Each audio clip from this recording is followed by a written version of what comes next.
Welcome to another episode of Inside the Line, Real Stories by Real Cops. I'm Dave Rattigan, sitting across from Dale Lawrence, retired cop. And with us, joining us again after a couple of weeks' absence, Nathan Arroyo. Fresh out of rehab, baby. How you doing? You feeling better? Oh, yeah. No, I'm great. My therapist just told me that spending 45 minutes with two depressing old men was damaging my mental health. It's going to be hard to get through the rest of this without loading a 38 under the table. It's a real pleasure to have him back. So we're going to do something kind of interesting today. We're going to talk about in the news. But first, before we get into the news stories, and here's how we're doing in the news this time, Nathan. I know you don't care about this, but I'm just going to talk to you. Okay. Dale picked some stories, and I picked some stories. Okay. So he doesn't know what I picked. I don't know what he picked. But first, before we get into that, so here's how it could wind up going. If when we get to it, we could pick the exact same stories, and it would be really horrible. Or we could put different stories, and it could be horrible, too. So it's hard. It could be horrible. Moving on to the next thing, Dale, you've got a warning. Public service announcement. All right. So attention, any homeless people who listen to our podcast on a regular basis. And if you're not homeless now, keep listening, and you Keep will listening, be. you might be homeless. So I guess in New York City and in D.C. in the last few days, there's been 5 people shot and stabbed just randomly. Out of those 5, 2 were killed and 3 were injured. Now, they're trying to make the connection that potentially the D.C. shootings and stabbings and the NYC shootings and stabbings are connected to one man. Possible homeless serial killer, Dave. All right? So, like I said, all homeless people, attention, beware. Cuddle up in numbers. If you're sleeping outside at night, cuddle up. Cuddle up or huddle up? Huddle up, cuddle up, sleep together, whatever you do. Depends on the nature of the relationship. Yeah, absolutely. All right. So are they thinking that it's a homeless person who's killing other homeless people? Or There's do a they think it's picture. somebody who's There's a praying? picture of an individual that they put out there. Really? Yeah. Can we throw that on the website? We can probably throw it on the website. Yeah. All right. I have a picture of it right now, but unfortunately they can't see it because we're an audio-only website, David. Maybe we could put it, I don't know, somewhere. Maybe if so they just people go can to see the internet and figure it out for themselves, they'll be all right. Okay, fine. Fine. And this is something you've talked about before, the fact that if you want to get away with murder, you find, quote-unquote, disposable people who won't be missed, people who are already living in an environment that Unaccountable endangers them. Unaccountable. Yeah. Okay. Hopefully they solve this one quickly and put this person away. Well, I mean, you can never have too many homeless people, Dave. Well, Actually, I should say this the other way. There's a lot of homeless people out there. There's way too many of them out there. yeah, but all right, fine. All right. Fine. Okay, Death Note. By the way, this is a good time to say if you want to, please share us. If you like the episode and you like Dale's feelings about the homeless that he's just shared with you, please share the podcast, InsideTheLine.org. Gmail is realstoriesbyrealcops@gmail.com. Let us know what you think. Blast Dale for his jokes about homeless people. So callous. So callous, Nathan. Can you believe the callousness? I can. It's very accurate. He supports me. I like this. No, kid. I didn't say that. Oh, you didn't? No, I didn't Okay. say. I just said what comes out of your mouth.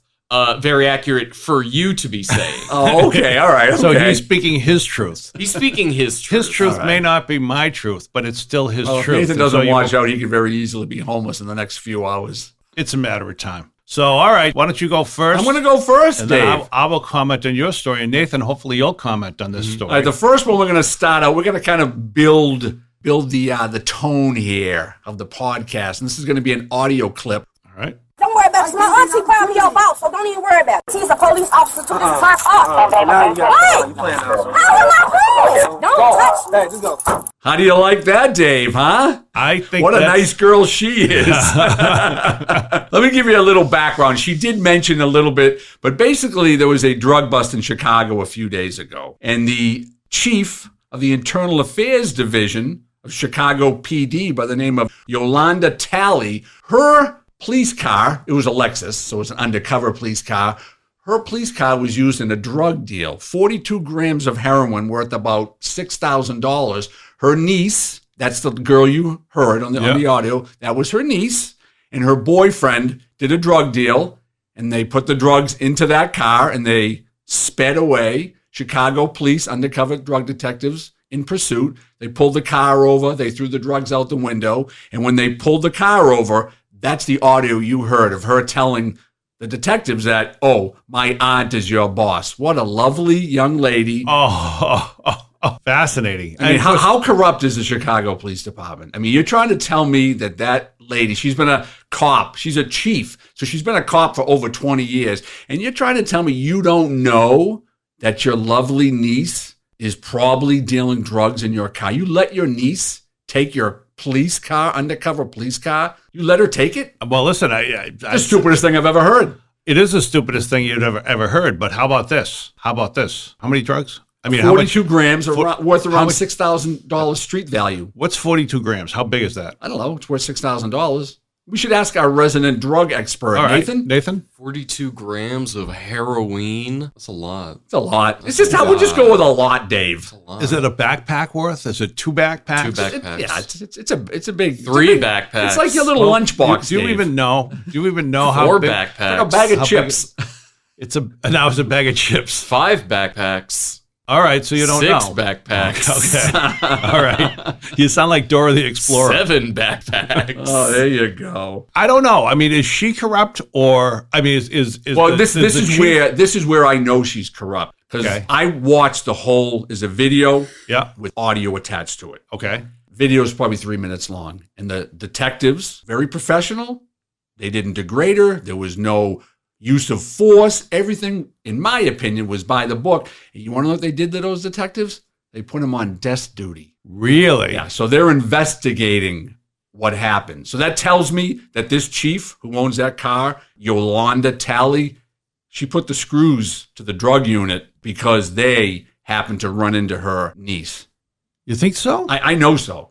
I know so. I know they did. They don't even have to report it. Just knowing how law enforcement works, and if you got some power in law enforcement and you want to put the screws to someone, that's what you do, especially drug detectives. Because drug detectives don't do desk work. They're out in the street Okay. doing undercover buys and Right. stuff like that. That's wild. Yeah, so That's really wild. so not only is Chicago the city, politics is corrupt, all the murders and the violence. Now you got elements within the police department that are showing they're corrupt. Right. So it's a no-win situation. If you're a citizen in Chicago, grab a Winnebago, pack it up, and go south. Go east, go west. Just get the hell out of Chicago. All right. These two drug cops who made the bust. It was like 3 or 4 of them, The 3 or 4. Okay. So they were all on desk duty? according to the newspaper. Okay. Do they have any chance of I would think winning this? their detectives union, Yeah. is obviously going to defend them. I haven't read any updates. I didn't read any updates today. It could have already been updated, but I'm sure they're going to get them off desk duty and put them back into the street. But we can always give an update in a couple of weeks if, in fact, they were taken out of detectives or something like that. But here's the big thing. Well, first of all, Nathan, do you ever steal your father's car when you were a kid? He has a shit car, so it really wasn't worth stealing. Okay. So, as you know, sometimes people, sometimes delinquent kids. She didn't steal the car. You don't think so? No, You think because she's not a kid. She's in her 20s at least. She's not a kid.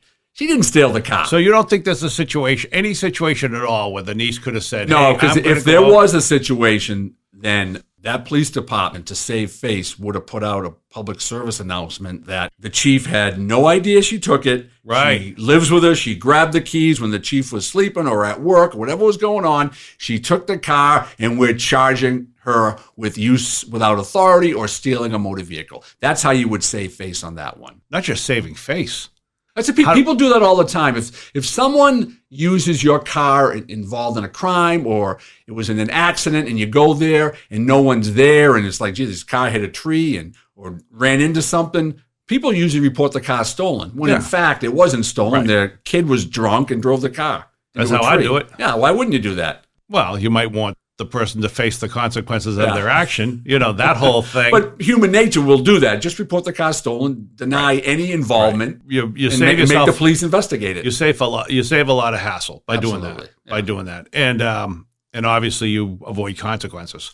What do you got, Dave? You got anything to That's top wild. that? Can you top that story? I don't know if I could top that one, but I've got something that I think I took these all off the MSNBC because I was interesting to see whether or not the MSNBC.com website was different than the FoxNews.com. And it's a little bit different, less focused on crime and grime. But I thought this was interesting just because we have Nathan on here. And you know how actors are.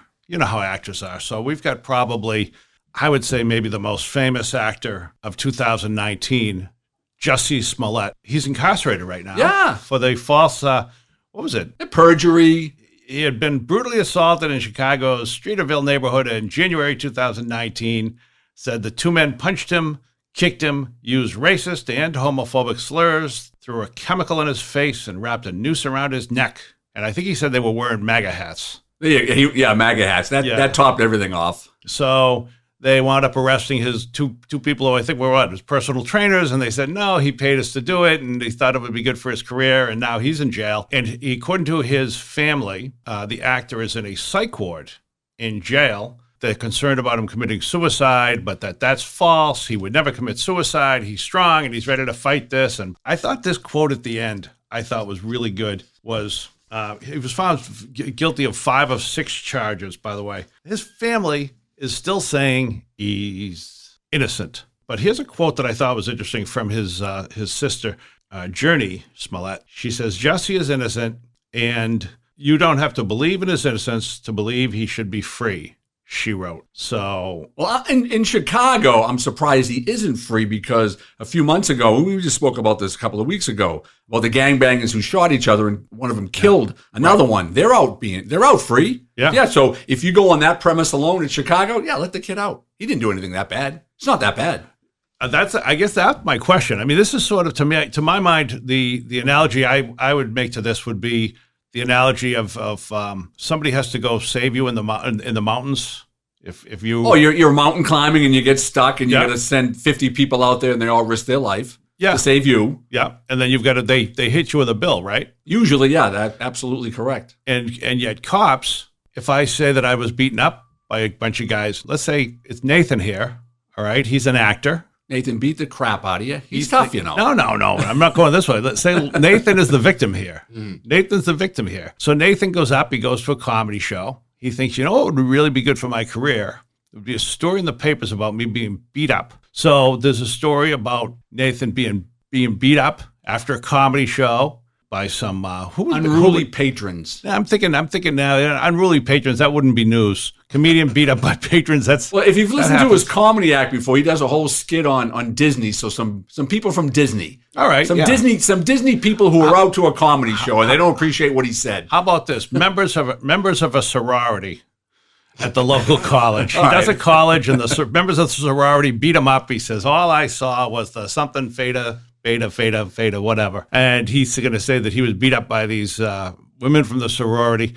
Somebody's got to investigate. It turns out a weightlifting team. Go ahead. Turns out that all the sorority members were at a party with a fraternity, and they can all vote for each other. And none of it happened, and it's all caught on phone video. You're saying I'm doing this for my career, paying I guess, incredibly strong sorority girls to kick my ass. I don't think they have to be that strong. To further my career. I would just pay to do that for fun on any weekend. Just pay some incredibly strong women to beat the absolute piss out of me. Okay. That it wouldn't be to further my career, it'd be to further my sexual depravity. Okay, so to further his sexual depravity, he hires these girls to beat him up. They beat him up, and then he says, I'm going to make this a publicity stunt, so he files a false report. Police come out, they investigate. It's a giant deal because obviously Nathan's a big star. Oh, yeah, they can't put a big star away. You kidding me? They can't. So, well, here's the thing. So now they spend all this time following up his claims about the sorority. It's everyone's up in arms. It turns out they were paid to do it. There's video. There's Venmo that shows clearly how they kind of settle this in court. He may or may not do time, but they're going to get him on court. If you look at Jussie Smollett's court fines, like $150,000.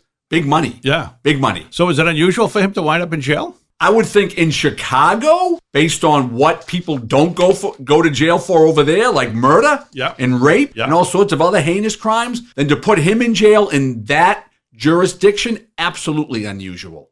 And that was because of the publicity, because of what it... Yeah, because basically it's political, and you just piss the wrong person off, and the wrong person has power, and they're like, hey, you faked a crime? He better off go out and say he's in a gang and shoot another gang member, and they're going to let him go. Well, it's mutual combatants. I want to point out that it's, well, I don't think they were mutual combatants in this case. I'm sure there was like people who were hired, like you probably hired your sorority girls. You probably say, don't touch the face. Don't mark the face. My face is my fortune. No, that's not, I'm saying only the face. All in the face. I don't want to be able to see for the next 72 hours. Kick me in the face with your big platform boots, please. So this is interesting. So you think the punishment does not fit I mean, obviously, the fact that he's so famous, the fact that the case was so famous, the fact that it was such an egregious, it was, because it was decided. Generally speaking, you would want to deter that behavior. So yes, you should be punished. Should you do jail time? I don't know. Should you be fined? Yes, you should be fined to pay back all the cops that had to work overtime. Oh, they made some money, which is a good thing. Yeah. But just you have to use Chicago, where it happened. In Chicago, absolutely not. It's a shithole over there. You're really big on Chicago today. All right, good. All right. So good that we linked it with Chicago. What do you got for us? All right, this is a good one, Dave. Just because you could be in this position very soon. I'm sure I will be. A former nursing assistant was arrested for sexually assaulting multiple dementia patients at the inn at University Village. And where is that? Where is the inn at University Village? Oh, it's in Ohio. Okay. In Ohio. Yeah, so she basically, what she was doing, dementia patients in nursing homes, people who have brain injuries, they're the most vulnerable victims in a nursing home. Right. So this lady, a young girl who worked there, sexually assaulted them. But she videotaped them, and then she sent the videotape out. Some of her friends or people who knew her got a hold of it, and they turned it into the police. They did an investigation, and they arrested her. You've got a woman. 23-year-old young lady, Tiara Lynn Ford. So her that's bizarre. Did they have a picture? I'm sorry, I've got to go. There was a picture of her. And?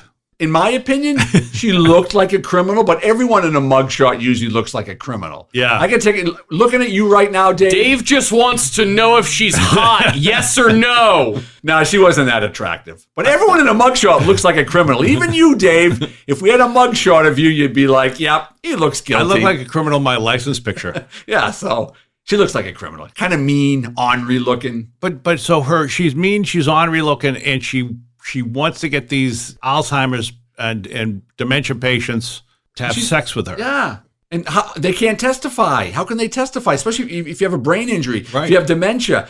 Those are the hottest cases to investigate. I know how they could convict her. How? They could take her videos. Yeah, they got her videos. That's wild. And these people, you're right. But I mean, how elderly are they? 80s and 90s? Real 80s and 90s? Yeah. And she had sex with them? Well, I mean, they weren't necessarily willingly having sex with her, but she probably violated them. She violated them? Yeah.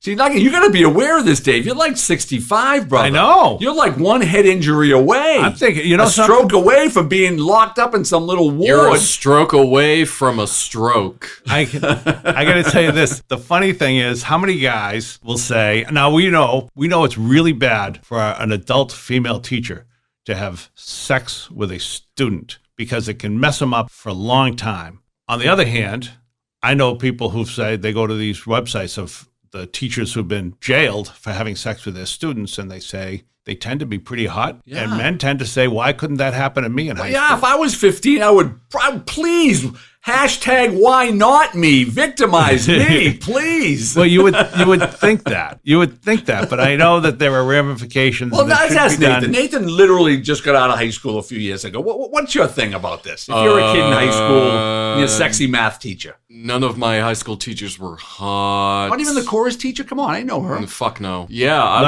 not even the chorus teacher? Not even. Wow. No, probably the worst one of them all. Really? Yeah. You mean on the inside or the outside? Yes. Okay.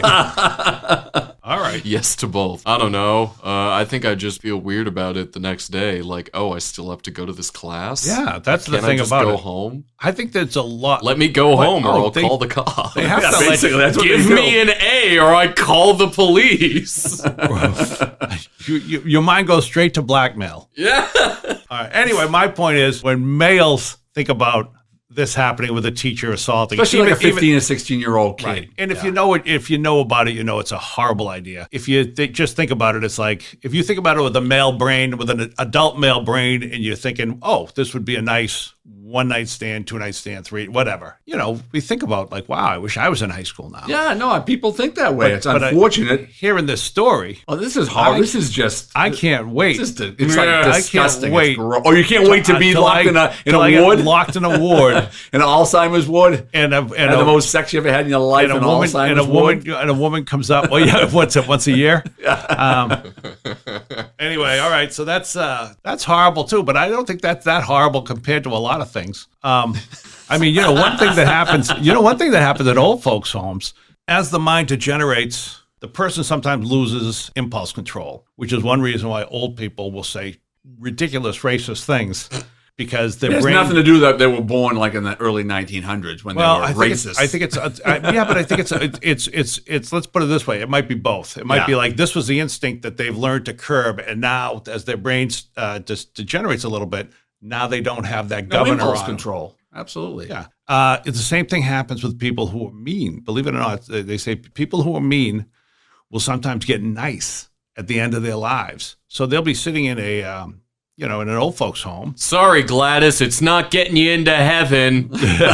Go ahead, thank me for the tapioca. God's not letting you in. Well, there's the thing. People who work in the old folks' homes think to themselves, oh, what a nice guy or a nice lady. That Dale's such a nice guy, and his family's terrible to not come visit him. But in fact, because everyone hated his guts. Dale's been a jerk his whole life. He's been anyway. I got all right, one. Dale, you can't top mine. I can top this one. Right. This is a great one, and this is from MSNBC website. Colin Rosenblatt wrote the story, and I think the first two words of the headline tell it all. Florida man asked police to test meth for authenticity. Oh, there you go. A Florida man was just trying to be a good citizen, a good member of his community, help out law enforcement, help out people who might be victimized by a dealer who had sold him some meth that he did not believe was good quality meth. In fact, he believed it might be bath salts. So Thomas Eugene Colucci of Spring Hill, Florida, called the Hernando County Sheriff's Office asking for officers to test some meth for him. He had recently purchased the meth, told officers that he was a, quote, experienced drug user, and believed that he had been sold bath salts instead of meth. Oh, yeah. Well, they're both going to have the same effect. He's going to be a raging maniac within a few minutes after he does it. Not according to this man, because this man told police he, quote, knew what it should feel like, unquote, and that the substance wasn't producing the desired effect. So Colucci asked the police if they would test the meth from him so others wouldn't buy fake meth from the person who sold it to him. Public service announcement from a drug user. It's you want to help out the police. And so this guy, so here's what happened. Would you think that the officers would test the meth for him? I think if he walked up to him and they had a field drug testing unit, they might arrest him. Well, here's what happened. They did conduct the test with a willing citizen, and guess what they found? That it was sugar or something like that? No, it was meth. It was meth. Oh, okay. So they arrested him. Yeah, okay. They arrested him, charged with possession of methamphetamine, possession of drug paraphernalia, and given bond for $7,000. That's an interesting story because if you just read the newspaper, 5 cadets from West Point, this is just the last couple of days, bought some cocaine, and it was laced with fentanyl, and 5 of them went under cardiac arrest. I believe, I'm not sure, because I heard different stories from different articles out there on the internet. 1, if not 2 of them may have died from it. They're on respirators and ventilators, and it was laced with fentanyl. We talked about that a couple of weeks ago, that people who are just recreational drug users, and we're not saying it's okay to snort coke, but just snorting a little coke on a weekend. You were a young comic. Everyone's blowing lines in the back room to get jacked up. So that's what they were doing, and it was laced with fentanyl, and you almost had 5 deaths. I think you had probably at least 1 death out of that. And these kids are West Point cadets. I mean, I'm not sure why they're doing coke. I was in the Marine Corps, and we were very anti-drug. Yeah. The unit I was You guys in. are fucking nerds. Oh, We'll wake up at 6 a.m. We're going to go for a run, everybody. Then we're going to have some breakfast. Remember to salute the flag on your way in, boys. Hup, Don't do your drugs. Don't do the drugs. Just scrub your gun. Try not to get hard when you see the other guys in the showers. Scrub your gun. No drugs, no women. We serve the country. Hey, Dave, I told you, we can give Nathan another week off. We don't have to have him come in this week. But you're like, no, Nathan's good. I don't think I've ever thought this before, but Nathan, I'm glad you're here. All right. So I just want to wrap this up. The Hernando County Sheriff's Office, they did a release. I don't know if it was on social media or if it was to the press, but it says, if a person, quote, has doubts about the authenticity of any illegal narcotics that you have on hand or have obtained from another person, the Hernando County Sheriff's Office is pleased to provide this service. Oh my God! Free of Just flush them charge. down the toilet. But who says that criminals are intelligent? Usually not. Who says drug dealers are intelligent? They're usually not. So they make irrational choices, especially when they're high on a drug. But he wasn't high. It didn't give him the effect. But something, if I'm a drug user or I'm alcoholic, I have a baseline. I'm basically a little wasted all the time. Alcoholics and drug users. Yeah. Well, there's what is it? If you're an alcoholic and you quit, dry drunk. There's a term called dry drunk, which is basically somebody who's been an alcoholic, no longer drinking, good for them, but still makes the choices of a brain that's been impaired by alcohol. Oh yeah, absolutely. And will do things like leave their, get fed up with their child, so make them walk home from the mall. Oh, yeah. To teach them a lesson. I did that to my kids right on the highway. That Route 128, baby. You got 2 miles, head due north, brother. Unfortunately, the kid made it. Yeah, I know. That's a problem. All right, I got one more, and you got one more, David. All right, we got 2 good ones. All right, this is a great one. Now, I'm not sure if you guys remember this incident, but in Ohio, there was a young lady by the name of Micaiah Bryant who had a knife, and she was going over her head, and she was going to stab a young girl in the neighborhood. Well, you remember that incident I remember a few years ago? Yeah. Yeah, a police officer, Nicholas Reardon, very quickly, he rolled up to the scene. He saw the girl with a knife. She was going over her head. She was going to stab another girl. Pulled out his gun. Boom, boom, boom. 4 shots. Killed her. Everyone was up in arms. It was a bad shoot. The high school graduate, LeBron James, was known for a Instagram message that he put out with a picture of him saying, "You're next." So the thing went out of control. People were saying the cop needed to be arrested for murder.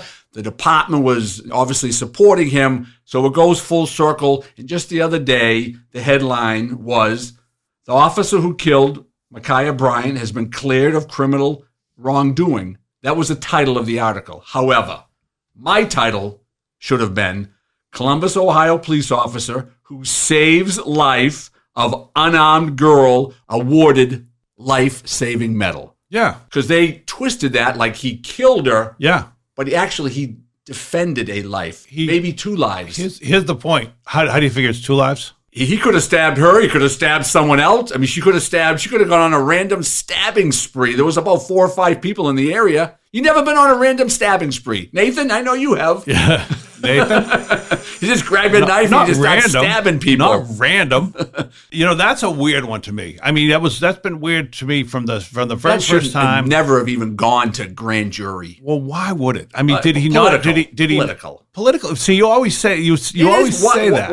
Why would it be anything other than that? Well, because the person had a knife up and was about it. This reminds me of that case. I think we talked about it once before. But the case with the police officer, there was a man who was separated from his wife, and he was ramming their car with his SUV, the car of the wife and the mother-in-law. And he rammed them once with the SUV, and they're in the car. And then he pulled back, and the cop said, "Stop." And he didn't stop. And I think the cop felt that he was going to go again. You're more familiar with this than I am, but you know the case, right? Absolutely, I do. And so the officer shot, killed the guy. Yes. And afterwards, I'm reading the paper, and there's a quote from somebody who's like a friend of the family. All right. Now, he's rammed this woman with a car once. Yep. And he in the view of the cop, he was going to ram her again. And the witness who was in the quote in the newspaper says, you would think that they would have been able to figure out a way to de-escalate it and talk him out of it. Yeah. You would think that they would have the training to do that. That was an easy one. It was the correct decision. Yeah. How many was it? Was it one time that he rammed the car, or was it multiple I'm not times? sure of the whole dynamics of that. It was a few years ago, but it was investigated, thoroughly investigated. They had great videotape. They had witnesses. Where'd they get the videotape for that one? The area where it happened, there's about 1,000 cameras in that location. Yeah, no, it was obviously it was a bad situation for anyone to be in. I just want to point out. But it was a correct decision. Was that a beach area? What's that? Was that a beach area or parking lot? It was a parking lot in an industrial complex. Okay, I'm pretty sure There's a beach about 2 miles away, so I guess you could say it's a beach area. No, it's not. I'm just saying. So it was in an industrial complex. In a neighborhood. In a neighborhood. Absolutely. And there were 1,000 cameras. And I'm pretty sure, Nathan, you said that's where you used to go parking. Yeah. Okay. So you would have sex in front of all those cameras. Yeah. And then I'd get the footage later. And sell it to YouTube. And the only thing missing was a partner. So that's but that case in Ohio. So the cop was cleared. But and like I said, people are still up in arms. They still want the cop to be prosecuted. He has no other option. You can't pepper spray someone. You can't tase them. Did he say halt? You don't even have the time to even say that. I know. You have no time to do anything. Just react. Why didn't he just shoot the knife out of her hand? Oh, yeah. But the 5 people down the street, when he misses, all right, he tries to shoot the knife and he misses and he shoots a little kid on his big wheel. There's not a lot of good options there. There's no option there. You know what the option is? Get that psychotic young girl. She should be probably been locked up years ago. She's a nut. So what you're saying is they shouldn't have had police out there. They should have had social workers. Social workers would have de-escalated that all day long. Yeah, right.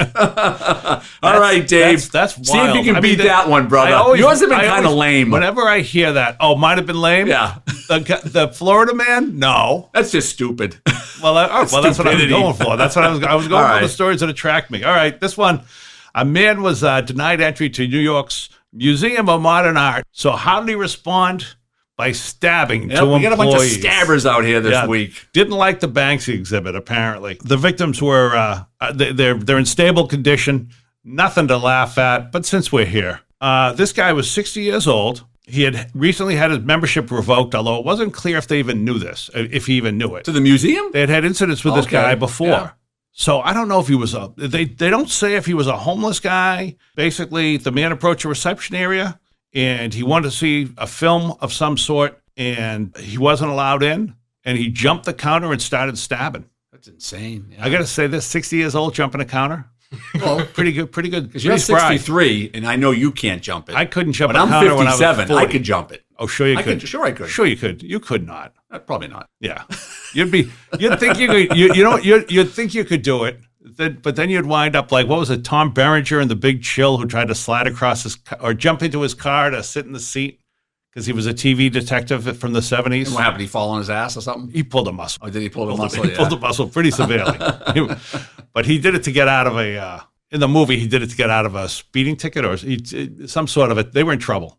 They were in probably more trouble than a speeding ticket. There you go. But then they recognized him from the TV show, and they said, hey, what if you do this? And so he did that. He did the stunt for the cops. Oh, okay. But he hurt himself doing it. So anyway, this 2 women were stabbed inside the Museum of Modern Art on Saturday by a man who had recently had his membership revoked over past incidents. So they'd had a history with this guy.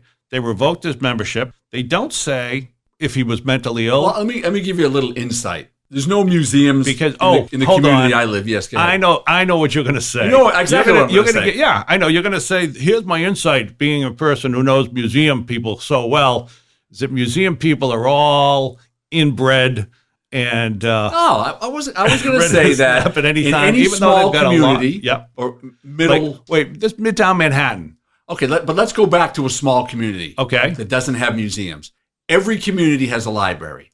Yes. And just about every community has homeless people. Yes. Where do you think homeless people hang out during the day and night? Yeah, library. They hang out in the library. Yeah. I've gone there for sexual assaults, indecent exposures, homeless people shitting in the middle of the library, pissing on the books. There was so this is New York. Yep. They have a huge museum, a lot of homeless people. More likely than not, he probably was a homeless degenerate. Let me add this to you. But this wasn't, hold on. Let me just add this about libraries. There was a library in Massachusetts, in suburban Massachusetts, a couple of years ago. And girl was murdered. Well, no. But there was a girl murdered in the library. This is a different story. Oh, okay. It's much more lighthearted than a murder. All right, I'm sorry.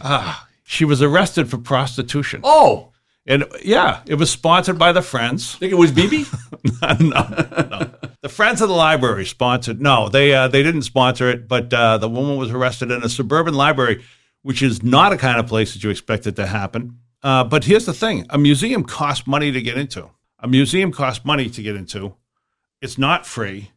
So, a lot of people have money. And if you're homeless, you're on Social Security, so you got some money there. So Yeah, you think- we don't you even think- know if he was homeless. Let me get off the homeless track. I'm really giving him a bad he was a name. member at the museum. So was he homeless or was he just Nah, he was probably just kind of some nut job who just probably vented occasionally at the museum. Why didn't they have pictures of this? Why were they showing, Nazi paraphernalia? Why were they showing things about wars? Everyone always has a beef. Someone has a beef about anything. Anything is beefable. anything is beefable? Yeah, you're looking at me right now, Dave. I can jump over the table and have a beef with you. I'm not. But you're thinking that. eyeballing me. I was thinking, what a great T-shirt that would be. Anything is beefable. People get up in arms over anything, over the littlest, stupidest thing. Yeah. But let's go back to the homeless people.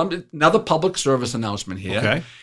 You're a father. You have a young daughter. You drop your daughter off at the library on a Thursday at 7 o'clock. You think everything's going to be fine. Yeah. We've gone there for homeless people or just weirdos hanging out in the library, hitting on young girls, masturbating in front of them. So a library is not necessarily a safe haven. In your suburban, Nice community, middle class community. and you went really. I've on numerous occasions. I love the library. That's very disappointing because I love the library. Anyway, all right. So, do we have any more? That's it. No, I think I think that was the best one. yeah, that was a good mine. one. That was a good one. All right, so that's it. We're gonna wrap it up. I'm Dave Rattigan. That's Dale Lawrence and Nathan Arroyo. Nathan, thanks for joining us. Yeah, of course. Inside the Line, real stories by real cops. If you like us, share us. Join us next week. Thanks everybody for listening.